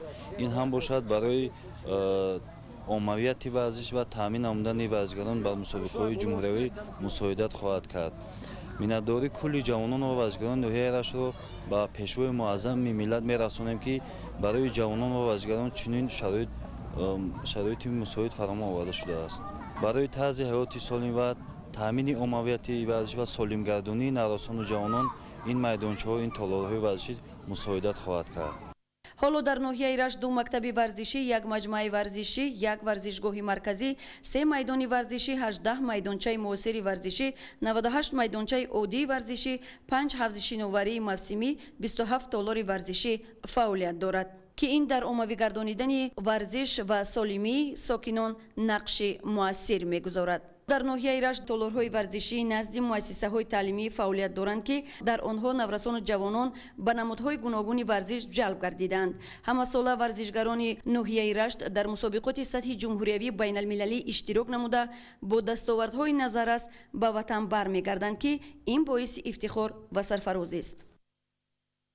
در دایره سفر کاری پرزیدنت جمهوری تاجیکستان محترم امامعلی رحمان به ناحیه رشت با اشتراک نمایندگان حکومت جمهوری تاجیکستان مرکز خدمت رسانی برای مهمانان و سیاحان که در ساحل زیبا منظر دریای سارباغ جماعت دهاتی باقی رحیمزاده ناحیه رشت جایگیر است افتتاح گردید. ما خوشبخت هستیم که در تحت حمایه اساسگزار صلح و وحدت ملی پیشوای ملت پرزیدنت جمهوری تاجیکستان محترم امامعلی رحمان زندگی کرده ایستادیم. میnnatdorigi خود را به پرزیدنت جمهوری تاجیکستان محترم امامعلی رحمان میرسانم. یک قطار انشاءات ها تعیینات های گوناگون در سمت سیاحی از جمله گوشه ساحل کمراب و چنین انشاءات سیاحی تبدیل یافته است. انشاءات نوی سیاحی به استقبال جشن 35 سالگی استقلال دولتی ساخته شده در آن 10 ساکن محلی به کار تامین گردید. در این گوشه زیبا منظر سیاحی برای معرفی رسم و آیین و عنعنه‌های قدیمی ملت تاجیک نمونه کت‌ها که با طرح ملی از چوب کنده‌کاری گردیدند برای استراحت مهمانان سیاحان وصل و نصب گردیدند. در این روز پرشکوه تمامی عنعنه‌های مردمی از نمود آماده نمودن طعام‌های ملی، هنرهای مردمی که از جانب زنان چهره‌دست ناحیه رشت آماده گردیده به نمایش گذاشته شده بود. بانوان و مادران رشتان زمین از خودخواندی حد و کنار نداریم. شکرانه همین دولت با تشریف پیشوای معظم ملت خیلی جای سیاحی و خیلی جای آبادکاری و سازندگی در بین دهه ها و جماعت ها و شهرها خیلی جای سیاحی برای مهمانای خارج کشور بنیاد گردید که از امروز ما در یک جای سیاحی هستیم که از خرسندی حد و کنار نداریم. زنها بسیار یک جای هم موضع خوشمنظره. نمایندگان حکومت جمهوری تاجیکستان در ساحل دریای سارباغ ناحیه رشت از نمایشگاه هنرنمایی و هنرمندی و دستاوردهای ساکنان محلی دیدن نمودند. در ناحیه رشت برای حفظ ارزش‌های ملی و پاس داشتن فرهنگ و تاریخ پرقناوت تاجیک سهم باسزای خود را همچون فرزندان صادق یک گوشه کشور می‌گذارند. همچنین در این روز با اشتراک نمایندگان حکومت جمهوری تاجیکستان در جماعت دهات نصرت الله مخصوم ناحیه رشت 4 کیلومتر راه اهمیت محلی داشته که 1200 متر آن پوره منفرج گردیده است افتتاح شد. امروز اگر ما همین خیلی با تاریخ جمهوریمون نظر افکنیم، من یک چیز در خاطرم می‌بیاد که در سالهای اول دوران استقلالیت رهبر دولت توانست دو سیاست خوب رو پیش گرفت. در سیاست بیرون سیاست صلحجویانه در حال شده و در سیاست داخلی سیاست سازندگی بنیادکاری. امروز با وسایل وسایل اخبار عامه ما همه روزه درک میکنیم در 67 شهر ناحیه جمهوری کارهای آبادانی و سازندگی با یک وسعت کلان جریان دارد. از آن جمله این امروز در جماعت دهات نصرت الله مخصوم ناحیه رشت باز این از یک اقدام نوی صاحبکاران اهل همینجا پیدا شد که نروها اسفالت‌پوش ایستادند. این هم از چی منشأ میگیرد؟ از اقدام و تشبثکارهای بنیادکردن سازنده پیشوای معظم ملت محترم امامعلی رحمان. با باوری گفتن میتوانم که این یک تحفه خوبی است به جشن 35مین سالگرد استقلالیت دولتی تاجیکستان. هنوز هم این کارها باوری دارم که در آینده باز خوبتر جریان میگیرند. برای انسان دو چیز بهترین نعمت است: امنیت، تندرستی. من افتخار میکنم که تاجیکستان ما امروز امن‌ترین کشور جامعه جهانی است و از طرف جامعه جهانی پذیرفته شده است. جامعه تاجیکستان در یک فضای صلح و ثبات سراسری عمر به سر میبرد و همه هدف یک چیز است: برای پیشبرد آینده دوران استقلالیت که نسل تازه بنیاد دوران استقلالیت در یک فضای صلح و ثبات تام آینده زندگی کنند و تاجیکستان باز به پیش برد. در عرفه جشن 34مین سالگرد استقلال دولتی جمهوری تاجیکستان مردم جماعت دهات نصرت الله مخصوم با دستور و سفارش‌های اساسگزار صلح و وحدت ملی پیشوای معظم ملت پرزیدنت محبوب و غمخوار ما محترم امامعلی رحمان بسیار کارهای سازندگی و بنیادکاری را پیشه گرفتند. امروز ما شاهد آن می‌گردیم که مردم با ننگ و ناموس جماعت دهات نصرت الله مقسوم، شخصان سخاوتمند، صاحبکاران با ننگ و ناموس در دایره همین جشن فرخنده تصمیم گرفتند که 4.5 کیلومتر راههای داخلی دهه را منفرش نمایند. از درون مرکز جماعت یعنی دهه قزناق تا دهه مشکنک، دهه غوثیان، دهه ورجوج و خود داخل دهه قزناق را منفرش نمایند. منفرشگردانی و بنیاد راه‌های اهمیتی محلی و بین المللی داشته با جلب متخصصان و ساکنان محلی، بنیادکاران و راهسازان در تطبیق یکی از هدف‌های استراتژی رهایی از بنبست کمونیکاسیونی نظررس میباشد. 26 август сафари кории президенти ҷумҳурии тоҷикистон пешвои миллат муҳтарам эмомалӣ раҳмон ба водии рашт пас аз ноҳияҳои тоҷикободу рашт дар ноҳияи нуробод идома ёфт. сарвари давлат муҳтарам эмомалӣ раҳмон пас аз истиқболи самимии роҳбарият ва сокинони ноҳия нахуст бо лоиҳаи пули мошингузар шинос шуданд. гузориши Қурбон Қурбонзода дар ин хусус.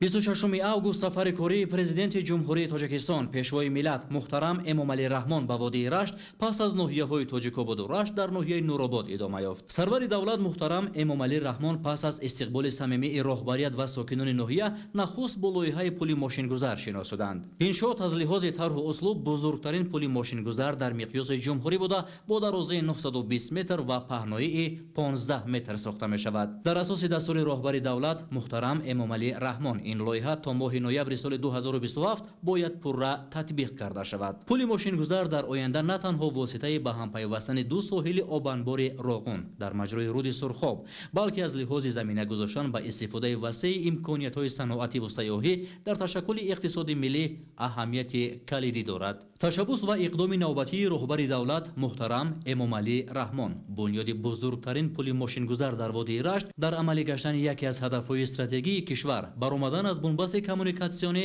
қадами устувор аст. бунёди пули мазкур дар заминаи татбиқи марҳилаи сеюми лоиҳаи роҳи обигарм Нуробод ҷавобгӯ ба талаботи байналмилалии роҳсозӣ сурат мегирад. барои асоснокунии техникиву иқтисодӣ ва омӯзиши намунаи сохтмони пули мошингузар муҳандисони ватанӣ ва ҷаҳонӣ ҷалб шудаанд. сарвари давлат муҳтарам эмомалӣ раҳмон муҳандисону роҳсозонро барои иҷрои саривақтии корҳо, истифодаи масолиҳи сохтмонии баландсифат ва саҳм гузоштан дар табдили Тоҷикистон ба кишвари транзитӣ дастуру тавсияҳо дода барои сохтмони бузургтарин пули мошингузар санги асос гузоштанд.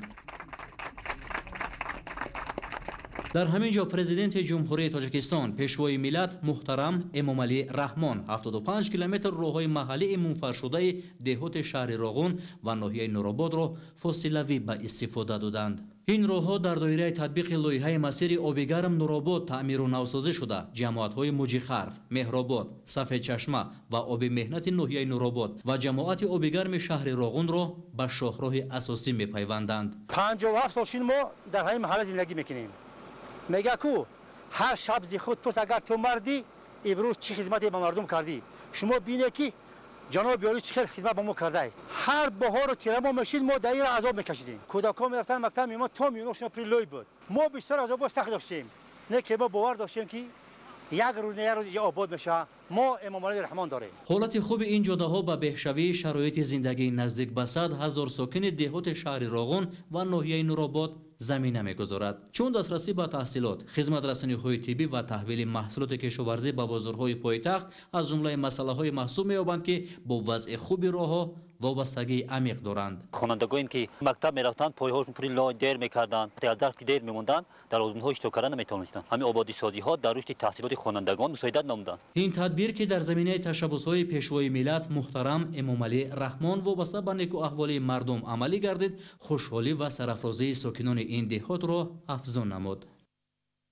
ифтитоҳи бинои иловагӣ дар назди муассисаи таҳсилоти миёнаи умумии рақами 3 деҳаи лайрони деҳоти ҳакимӣ бо 288 ҷои нишаст дар дубаст ки дар ҳошияи сафари кории президенти ҷумҳурии тоҷикистон пешвои миллат муҳтарам эмомалӣ раҳмон ба ноҳияи Нуробод аз ҷониби намояндагони ҳукумати ҷумҳурии тоҷикистон ифтитоҳ ёфт, боиси хурсандии сокинони маҳалла гардид. با نظرداشت سال از سال زیاد گردیدن شماره خوانندگان و پیدا گردیدن طلبات به جای نشست، کمیته پدر و مادران و صاحبکاران با جانبداری از سیاست آبادگرانه حکومت مملکت چنین بینای نوی تعلیمی را با 6 صنفخانه ایلوگی بنیاد نمودند.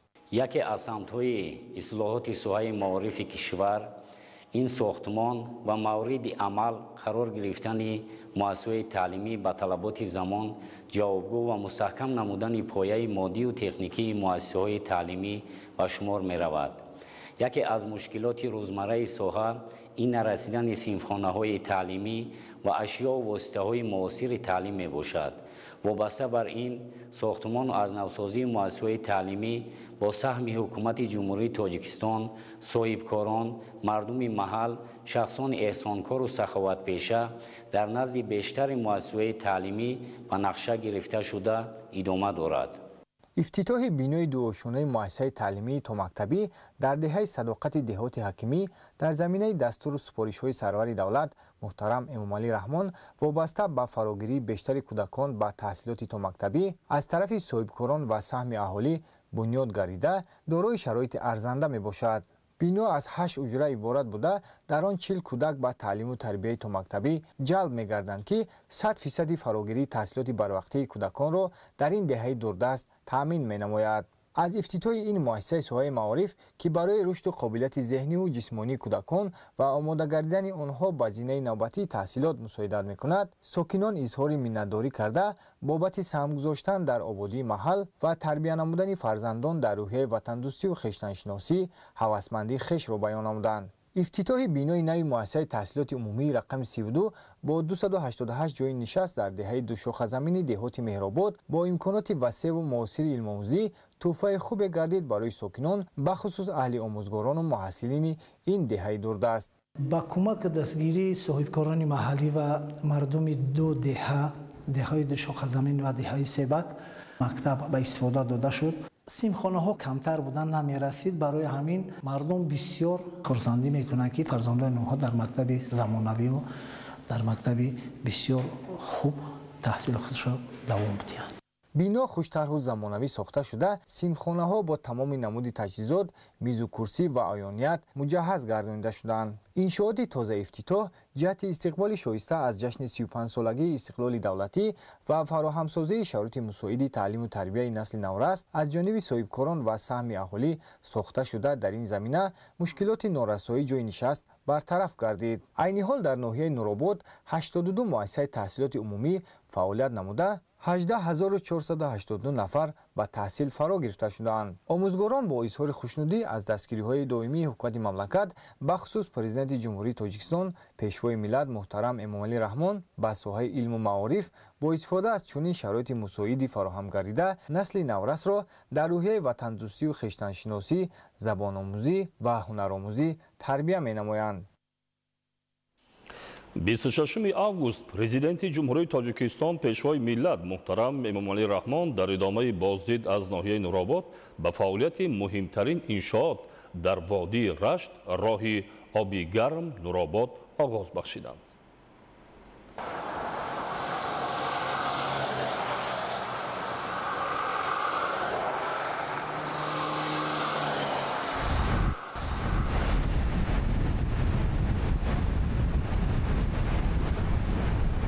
بیست август президенти ҷумҳурии тоҷикистон пешвои миллат муҳтарам эмомалӣ раҳмон дар идомаи бозид аз ноҳияи нуробод ба фаъолияти муҳимтарин иншоот дар водии рашт роҳи оби гарм нуробод оғоз бахшиданд.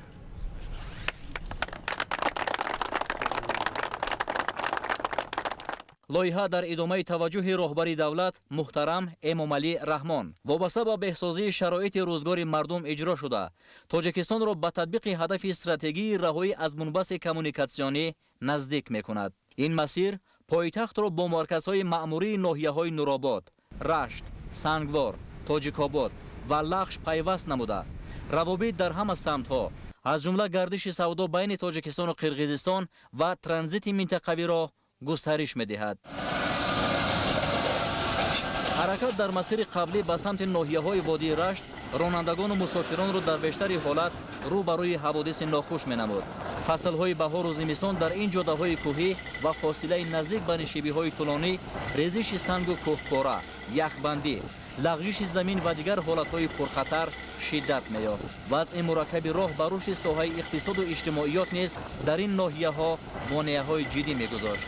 ташаббус ва иқдоми наҷиби роҳбари давлат муҳтарам Эмомалӣ Раҳмон бунёди роҳи ҷавобгӯ ба талаботи байналмилалӣ ба ҳалли ин мушкил мусоидат намуд. дарозии роҳ 75 километр буда, меъёр ва қоидаҳои сохтмонӣ ба дараҷаи сеюми техникии роҳҳо дохил мешавад ва паҳноии стандартии он 12 метр аст. бо ҳадафи бартараф намудани монеаҳои табиӣ дар доираи лоиҳа 3 нақби мошингузар сохта шудааст. нақби 35-солагии Истиқлол дар ҷамоати деҳоти ҳакимӣ бо дарозии 2605 метр, нақби Ваҳдат дар маҳаллаи Луғур бо дарозии 1700 метр ва нақби Орёно дар мавзеи Дарай Ҳавз бо дарозии 1600 метр масофаи роҳро 24 километр кӯтоҳ намуда, масрафи сӯзишворӣ ва талафоти вақтро коҳиш медиҳад. ин се иншооти муҳташами роҳу нақлиёт бо хати алоқа ва шабакаҳои рӯшноидиҳӣ ва поксозии ҳаво пайваст буда, аз лиҳози сифат ва иншооту инфраструктури зарурӣ ҷавобгӯи меъёру талаботи роҳсозии байналмилалӣ мебошанд. барои пешгирӣ аз хатари ҳодисаҳои табиӣ ба ҳаёту саломатии ронандагону мусофирон дар мавзеъҳои селомади маҳаллаҳои Қандак, Луғур, Себнок, деҳоти ҳакимӣ ва Муҷихарф, деҳаҳои Себак, Тухтор ва дигар минтақаҳои ҳудуди шаҳри Роғун ва ноҳияи Нуробод 14 пули мошингузар сохта шудааст. дарозии пулҳо наздик ба 1150 метр буда, интиқоли молу маҳсулот ва рафтуои мардумро бидуни танаффус таъмин мекунанд. сохтмони такядиворҳои оҳану бетонӣ, насби қубурҳои обпартов ва мустаҳкамкунии нишибиҳои ноустувор истифодаи тӯлонии роҳро таъмин намуда, нуқтаҳои истироҳат бо ниҳолу дарахтони ороишӣ ба ин ҷодаи хуштарҳунав зинат мебахшанд. сарвари давлат муҳтарам Эмомалӣ Раҳмон ба ҳамаи бинокорон, ки дар бунёди роҳи обигарм Нуробод саҳм гузоштанд, сипосу миннатдорӣ баён намуда, изҳор доштанд, ки иншоот дар рушди тиҷорати дохилӣ ва хориҷӣ, сайёҳӣ, ҷалби сармоягузорӣ, рушди минтақаҳо ва дар маҷмӯъ ба беҳбудии сифати зиндагии мардум нақши муассир мегузорад.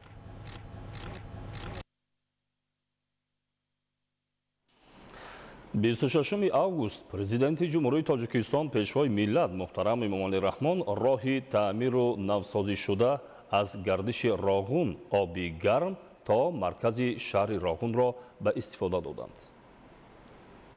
26 август президенти ҷумҳурии Тоҷикистон пешвои миллат муҳтарам Эмомалӣ Раҳмон роҳи таъмиру навсозишуда аз гардиши Роғун оби гарм то маркази шаҳри Роғунро ба истифода доданд. ин масир 11 километр буда дар доираи корҳои ободонӣ ва рушди инфраструктури зарурӣ дар шаҳри Роғун мунфаш карда шудааст ва ҳаракати озоди воситаҳои нақлиёту иртиботи шаҳр бо дигар минтақаҳоро беҳтар менамояд. ба таъкиди пешвои миллат муҳтарам Эмомалӣ Раҳмон роҳҳо омили асосии пешрафти иқтисодиву иҷтимоӣ буда ба таъмини зиндагии шоистаи мардум замина мегузоранд. бибинед чӣ қадар раҳои вазиф, чӣ қадар раҳои олӣ. ин ҳама бо ташаббусу талошҳои ҷаноби олӣ аст ки мана имрӯз мана тои сатҳи зиндагӣ омада расидем. бунёд ва навсозии роҳҳо дар шаҳри Роғун низ дар заминаи ҳамин сиёсати созандаи роҳбари давлат амалӣ карда мешаванд. сарвари давлат муҳтарам Эмомалӣ Раҳмон аҳамияти ин масирро ба рушди корҳои сохтмонӣ дар бузургтарин иншооти аср, нергоҳи барқи обии Роғун низ муассир арзёбӣ намуданд. чун ҳамарӯза ба иншоот садҳо тонна маводи сохтмонӣ, таҷҳизот ва техника интиқол меёбад, ки ин талабот танҳо дар сурати мавҷуд будани роҳҳои ҳамвору муосир иҷро мегардад. дар ин баробар роҳҳои нав барои таъмини ҳаракати озоди коргарон, муҳандисон ва мутахассисон шароит фароҳам меорад, ки ин метавонад аз ҷумлаи омилҳои суръатбахш дар раванди кор бошад. 26 август президенти ҷумҳурии Тоҷикистон пешвои миллат муҳтарам Эмомалӣ Раҳмон дар шаҳри Роғун хатти оби нӯшокиро ба истифода доданд. таваҷҷӯҳ намоед. 26 август президенти ҷумҳурии Тоҷикистон пешвои миллат муҳтарам Эмомалӣ Раҳмон дар шаҳри Роғун хатти оби нӯшокиро ба истифода доданд. این لایحه در ادامه تشبس‌های سروری دولت محترم امامعلی رحمان وابسته به دسترسی ساکنان به آب تازه آشامیدنی تطبیق شده است. خط آب نوشاکی از دهات فقیرآباد ناحیه فیض‌آباد توسط قبورهای گوناگون حجم آورده شده امکان می‌دهد که 38000 ساکن شهر و 17000 کارمندان نیروگاه برقی آبی راغون بی تنفس به آب تازه دسترسی داشته باشند. سالهای زیاد از نارسایی آب نوشاکی تنقسیم کشیدیم. خط نوی آب نوشاکی به استفاده داده شد که مردم شهر راغون و شهرک آبگرم با آب نوشاکی صاف پورا تامین می‌گردند. همه این ثمره زحمت‌های شبانه روزی پرزیدنت جمهوری تاجیکستان محترم امامعلی رحمان میباشد که در شهر ما اینقدر آبادکاری و سازندگی شده است. مورد به ذکر است که استفاده طولانی و بی تعمیر دوام سالهای آخر حالت قبورهای آبگذر در شهر راغون را خراب کرده ساکنان از نارسایی این منبع اساسی حیات اذیت داشتند. از این لحاظ در اساس سفارش حکومت کشور وابسته به تامین ساکنان با آب تازه لایحه برقرارسازی و زیاد نمودن توانایی شبکه آب تامین کنی شهر تطبیق کرده شد. کارهای ساختمانی با دستگیری حکومت جمهوری تاجیکستان از جانب جمعیت سهامی کشاده تاجیک گیدرو الکترومنتاژ اجرا کرده شد. درازی قبورهای آبگذر 19925 متر را تشکیل نموده توسط آن آب چشمه ها به شبکه آب تامین کنی شهر راغون رسانیده می شود. نیمه دومی روز 26 август президенти ҷумҳурии тоҷикистон пешвои миллат муҳтарам эмомалӣ раҳмон дар нерӯгоҳи барқии обии роғун нахуст бо ҷараёни корҳои сохтмонӣ дар сарбанди ин иншооти гидроэнергетикӣ шинос шуданд.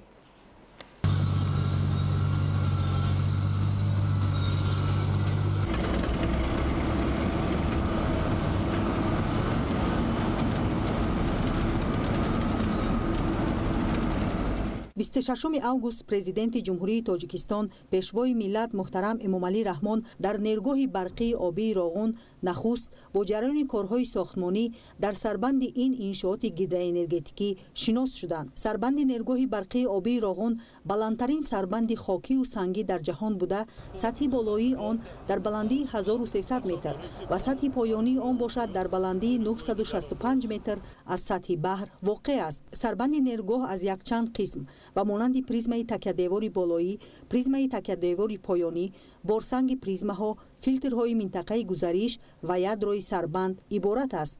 Ядрои сарбанд қисми асосии сарбанди хокию сангӣ маҳсуб ёфта, аз маводи гилхоки сангрезадори қобилияти обгузаронияш хеле паст дар маркази сарбанд барои нагузаронидани об сохта мешавад.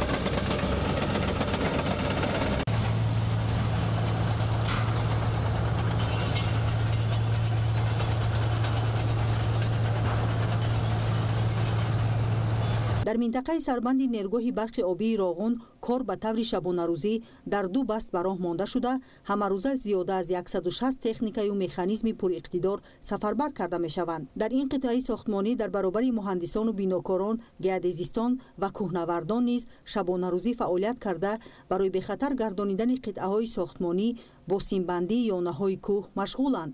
мақсади асосии мо бехатар гардондани ҳамин минтақаҳои корӣ мебошад ки пеш аз оғози корро сар кардан кормандон мо бояд асос ҳамин кӯҳро бехатар гардонем барои ободии ватан, пешрафти ватан, барои ояндаи миллати тоҷик, барои ояндаи насли халқи тоҷики худ мо ҳамин нерӯгоҳро бояд бисозем.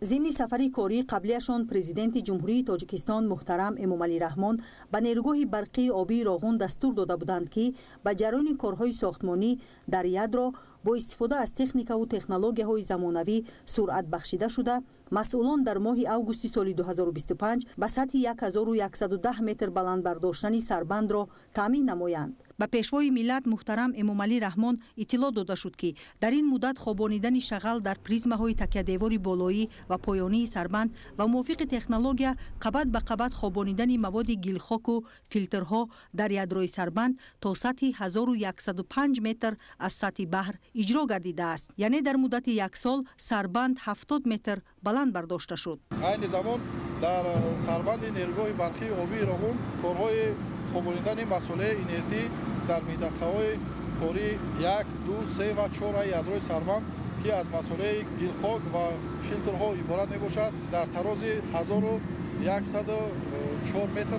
аз сатҳи бар қарор дорад. ҳар як қабати он аз озмоишгоҳи лабораторӣ гузаронида мешавад ва баъдан ба қабати дигар иҷозат дода мешавад ки корҳои минбаъдаи сохтмонӣ дар ядрои сарбанд идома ёбад.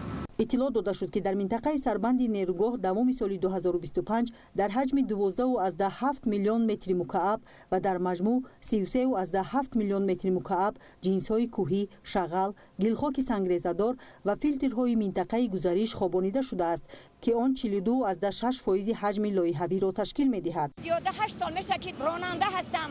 ман дар ин мошинаи шивазанӣ кору фаъолият дорам. ҳар саҳар омада дар ин нерӯгоҳи барқии оби Роғун дар ядрои сарбанд бо ин мошинаи шибазанӣ хокро мустаҳкам карда барои нагузаштани об мо ҳаракат мекунем. ифтихор мекунам ки дар сафи мардони банангу баномуси ватан кору фаъолият дорам. Роғун ин ободии ватани мост. Роғун ин нангу номуси мост. Роғун пешравии зиндагии мо тоҷикон аст. кормандони муҳандисию техникии нерӯгоҳ дар ин майдони нангу номуси миллӣ шуҷоату матонат, иродаи қавӣ, заҳмати шабонарӯзӣ ва ҳисси баланди ватандӯстӣ нишон дода рӯзи таърихии ба итмом расидани сохтмони ин иншооти асрро наздик менамоянд. шумо кори қаҳрамонӣ кардед, таърихда мемонад. ифтихор мекунед. Набера абероато намея хонамача, набера масух. Асама муҳимаш ки техникаи нав доред. Техникаро мумкин наз нигоҳ кунед. Айсоб ями нон мекунед. Агар кор кард, маошам дигарам мешавад. бо сифат кор кунед. барои ки фреб кардем, худамона фреб мекунем. фарзандои худмона фреб мекунем. мо иро барои худамон мекунем. барои ягон каси дигар намекунем. пешвои миллат муҳтарам Эмомалӣ Раҳмон таъкид доштанд ки ба хотири мустаҳкаму устувор намудани сарбанди ин иншооти бузургтарини гидроэнергетикӣ сифати корҳои сохтмонӣ дар мадди аввал гузошта шуда, корҳо бо истифода аз технологияҳои муосир ва мутобиқ ба стандартҳои байналмилалӣ анҷом дода шаванд. чунки нерӯгоҳи барқии обии Роғун аз лиҳози экологӣ тоза эътироф гардида, ин иншооти стратегӣ аз ҷиҳати экологӣ, техникӣ ва бехатарӣ яке аз беҳтарин нерӯгоҳҳои барқии обӣ дар ҷаҳон ба ҳисоб меравад. вақт ҳамчун довари ҳақиқӣ собит менамояд ки иқдоми қатъӣ, устуворона ва азму иродаи ватандӯстонаи пешвои миллат муҳтарам Эмомалӣ Раҳмон оид ба ҳарчи зудтар бунёд намудани нерӯгоҳи барқи обии Роғун барои зиндагии шоистаи мардуми Тоҷикистон чӣ нақшу қимате доштааст. зеро танҳо дар натиҷаи бунёди нерӯгоҳи барқии обии Роғун соҳаҳои иқтисоди миллӣ рушди бесобиқа менамоянд ва сатҳу сифати зиндагии мардуми Тоҷикистон ба куллӣ дигаргун мегардад. зимни боздид аз нерӯгоҳи барқии обии Роғун сарвари давлат муҳтарам Эмомалӣ Раҳмонро ҳамчунин сарвазири кишвар муҳтарам Қоҳир Расулзода ва роҳбарони вазорату идораҳои дахлдор ҳамроҳӣ намуданд.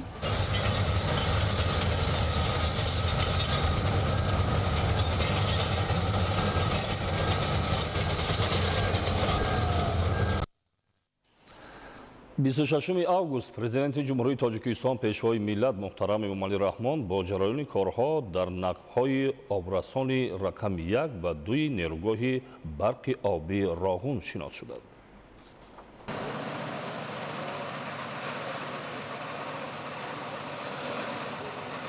26 август президенти ҷумҳурии Тоҷикистон пешвои миллат муҳтарам Эмомалӣ Раҳмон бо ҷараёни корҳо дар нақбҳои обрасони рақами 1 ва 2 нерӯгоҳи барқии обии Роғун шинос шуданд. корҳои нақбканӣ ва устуворсозии обрасонҳо дар ҳоли анҷомёбӣ буда, семенрезии мустаҳкамкунанда ҷараён дорад. барои насби оҳанфилизот ва бетонхобонии дохили обрасонҳо лӯлаҳои филизӣ ки қутрашон 7 метрро дар бар мегирад омода карда мешаванд. تا این وقت در قسمت پایانی آبرسان اگریگات رقم 4 با درازه 64 متر و در قسمت پایانی آبرسان اگریگات رقم 3 باشد با درازه 16.2 متر لوله‌های فلزی نصب کرده شدند. یکی از وظایف مهمی که برای خودمون در نظر گرفتیم به خاطر همزبانی، به خاطر فرهنگ مشترک، به خاطر احساس دوستی و برادری که بین ما بود این بود که همه کسایی که با ما کار میکنن رو آموزش بدیم، از نظر تخصصی رشد کنن، تجربه بیاموزن در کنار ما برای اینکه آماده بشن برای کارهای سخت و پیچیده. این اتفاق افتاده و طی سالهای گذشته تعداد زیادی از متخصصین تاجیکستان در پروژه های شرکت ما در کشورهای دیگه مشغول کار شدن. در حال حاضر در ارمنستان و در قزاقستان 10 نفر از همین متخصصین مشغول به کار هستند. کارهای مهم و مهندسی دارن انجام میدن و البته ما برنامه داریم که این آموزش ها همونطوری که جناب عالی دستور دادن ادامه پیدا کنه و ما هر چقدر بیشتر از متخصصین تاجیک که بسیار با استعداد هم هستند، بسیار تجربه آموختن در پروژه راغون در کشورهای دیگه استفاده کنیم. پروژه راغون یکی از پیچیده ترین، سخت ترین، دشوارترین پروژه های حوزه سد و نیروگاه برقابی در دنیاست. بلندترین سد دنیاست. نیروگاه زیرزمینی است. تونل‌های بسیار پیچیده‌ای داره، سازه‌های بسیار عظیمی داره. تمام علم مهندسی از هر زاویه‌ای در پروژه راغون وجود داره. یکی از معجزاتی که کشور تاجیکستان به ریاست جمهوری جناب عالی آقای امامعلی رحمان موفق شده این پروژه عظیم و پیچیده را اولا شروع کنه و دوما به اینجا برسونه. جایی که ما الان هستیم سال 2010 که ما وارد شدیم و کار شروع کردیم برای کمتر کسی قابل تصور بود، باور کردنی نبود، ولی همونطوری که میبینید پروژه بخش‌های اولش در حال کار هست و به نظر من از اینجا به بعد کار اگرچه حجمش زیاده اما آسانتره و حتما به خوبی به اتمام خواهد رسید. امروز کارگران و متخصصان نیروگاه برقی آبی راغون با درک اهمیت این انشاءات انرژتیکی کشور برای آینده درخشان دستور سپارش‌های سرور دولت را سرمشق فعالیت نموده با نیروی سازنده همروزه به نتیجه‌های بلند نائل می‌شوند. روبروی آب قبول‌کننده دائمی اگریگات 1 و 2 قرار داریم. نابهای مذکور از طرف شرکت لایحه‌کش افری طرح‌ریزی شده طبق لایحه درازه نقد 221 متر را تشکیل می‌کند که قطر آن 8 متر میباشد. تا این زمان کارهای نقب‌کنی و حفاری 90% کارها اجرا شده است که این حجم 10984 متر کوبی را تشکیل می‌کند. حجم پوشیدن محلول‌های بتونی، خواباندن بتون اولین درجه با پروژه انجام شده است. نقب آب قبول‌کننده دائمی این برای با آب تامین کردن اگریگات 1 وظیفه اجرا می‌کند. در نقب‌های مذکور کارهای حفاری با پروژه انجام شده‌اند. لنگرمانی با پروژه انجام شده. بتون ریزی اولین درجه که کاملا تمام شده. ما کارمندان نیروگاه برقی راغون شب و روزی زحمت می‌کشیم که هر چه زودتر اگریگات سوم نیروگاه را به کار اندازیم. با حیث پرمگر در اینجا کار میکنم. معاشو سری وقت میگیریم. شکرانه استقلالیت، شکرانه پیشوای ملت میگیم که در این چنین انشاءاتی بزرگی عصر کار میکنیم. حالت واقعی کارهای ساختمانی نشان می‌دهد که بنیادگران این انشاءات تقدیرساز ملت با احساس بلندی و تندرستی زحمت کشیده هدف یکدلانه برای هر چیز زود به انجام رسانیدن ساختمان روانه کرده شده است. نقب‌های آبرسان که در مجموع 6 عدد میباشند از انشاءات اساسی تحت فشار بلند قرار داشته در نیروگاه به حساب میروند. یعنی توسط همین نقب‌ها آب تا چرخه‌های نیروگاه انتقال می‌یابند. با نظرداشت همین پیشوای ملت محترم امامعلی رحمان مسئولین دخلدار ساحه انرژتیک کشور و کارگران و متخصصان را جهت مطابق با طلبات بین المللی با صفت به اجرا رسانیدن ساختمان وظیفه‌دار نمودند. ضمن بازدید از نیروگاه برقی آبی راغون سرور دولت محترم امامعلی رحمان را سروزیر کشور قاهی رسولزاده و راهبران وزارت و اداره‌های دخلدار همراهی نمودند. 26 август президенти ҷумҳурии тоҷикистон пешвои миллат муҳтарам эмомалӣ раҳмон бо рафти корҳо дар обқабулкунаки доимии нерӯгоҳи барқи обии роғун шинос шуданд.